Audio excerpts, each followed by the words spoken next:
Hello everyone, my name is Jessica and I am starting a new YouTube channel. Yay! I took a chance and I hope you find it helpful with all the content that I make. In this video, I want to give out 5 tips that I live by to make my home feel peaceful for my family and for my guests. Have you ever visited someone's home and instantly you felt cozy and relaxed? I can always remember those homes as a child. I couldn't wait to revisit them. None of these homes were fancy and most of them didn't have a perfectly designed home. So what was it about those homes and the people that were in it? What were they doing that gave it that atmosphere? Well, I believe I found some helpful answers to that question that made these homes stand out from the rest. Most of these tips are to be done in the morning, but doing them throughout your day will be just as impactful. My first tip is something that starts the night before, which is to load your dishwasher or wash your dishes before going to bed.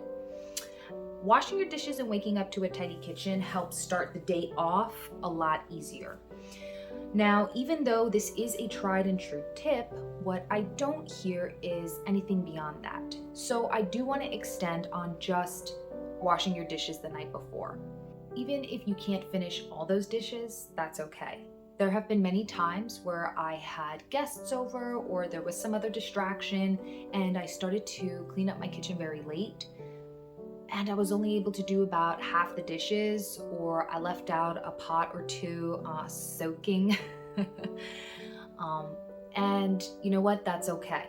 That's okay if that's how you need to start out, that you only get to do about half, maybe 3/4 of it done, and you come down or you come out to your kitchen the next morning and it is a small portion of what you had the night before. So if this is something that you have to do just to get started until you perfect that skill, then so be it. Do half your dishes, who cares? At least you're coming back to a kitchen that's half as dirty as it was the night before. I wouldn't suggest doing this every night, but trying to make a solid habit of getting those dishes clean to put away the next morning is a huge step towards cultivating a peaceful home. The second tip is opening those windows for at least 10 minutes, no matter the weather. And this includes opening your curtains and leaving them open throughout the day to let in all that beautiful vitamin D. I personally like to keep my windows open until lunchtime or around lunchtime.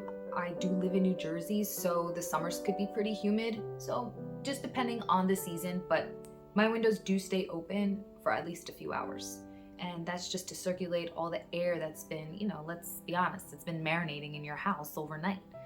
And you want to clear that out. So open up those windows because nothing beats fresh air circulating through your home. Believe me, it will clear out all the stench. Tip number 3, playing music. I love all different genres of music, but if you're trying to accomplish a peaceful, cozy atmosphere, I suggest putting on classical, lo-fi, or instrumental jazz. There's nothing wrong with wanting to listen to any other type of music, but I find that instrumental is calming to everyone in my home, and that includes my dog. Currently though, I would say my new favorite Spotify playlist, and I don't really use Spotify. I'm very new to Spotify. I was a big Pandora girl for many years, but I'm starting to be convinced that Spotify may have better options. But currently, right now on Spotify, new favorite playlist, try it, Hopeless Romantic. Oh, so sweet, so calming.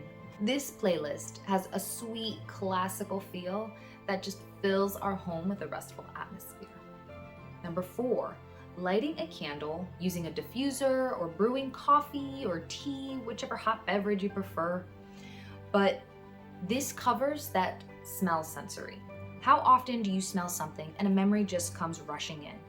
So when we combine that with making the effort to have a calm home with certain smells, you're training your brain to associate these things together. And in time, it will feel natural in your home, and be it whatever smell you choose, it does bring a tranquil setting. Catch my drift? Tip number 5, making your bed each morning. Ooh, I said it. No one likes to hear it. But another tip you've heard before, and I am here to tell you it does help so much. I have done both. I have had the habit of making my bed every morning. And when I was a new mother, I went through a phase when I didn't make my bed. And believe me, there was a significant difference between the two habits. As humans, we're all about visual stimulation. So having a made bed is something that you can physically see, and it has an effect on your mental state. I worked in retail for many years, and one thing that was always consistent, no matter what store I worked in, was whenever there were racks and shelves that were just overflowing with clothes and sloppy and just falling over, no one would go near that section of the store. But as soon as I would go over and reorganize everything, fold all the shirts meticulously, stack everything perfectly on top of one another, it was like flies on honey. People just would flood that section immediately. And I was always amused at this phenomena. Even back then, it was very entertaining to watch how impulsive we are when it comes to that visual stimulation. You could see that these people were drawn to these spaces, and yet we forget how powerful these habits are within our own homes. So make your bed. Curating your home to be a peaceful beacon is something that doesn't come naturally for most of us. So practicing these skills truly is an art form. It has an enormous impact on your family and friends that pass through your home. I hope this video has motivated you and encouraged you to try them at home. Again, my name is Jessica and I'm new to YouTube. This video is a prelude to the content that I will be posting in the future. I love all things homemaking skills, DIY projects at home, being a Christian wife and mother, homeschooling, and all the things in between. And when I say homemaking skills, I do mean practical homemaking skills. As much as I love the homesteading thing, that is not something that we do. So if you enjoy this type of content and want to be part of this community, please subscribe to this channel, and I hope to see you in the next video. Thank you.